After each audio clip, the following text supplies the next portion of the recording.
అందరికి ఇష్టమైన కారం కరవలేని పాము కొట్టకుండా తగిలే దెబ్బ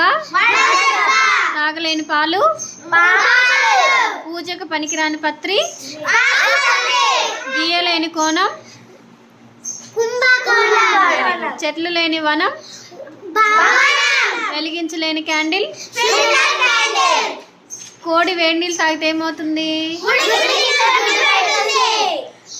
నీరు లేని వెళ్ళు నారు లేని విల్లు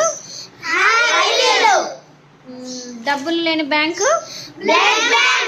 వేసుకోలేని గొడుగు చీమలు కనిపెట్టలేని షుగర్ వేయలేని టెంట్ మొక్కకు పూయని రోజాలు రుచి లేని కారం చారలు లేని జీబ్రా అందరు కోరుకునే సతి వసతి అందరికి నచ్చే బడి మాబడి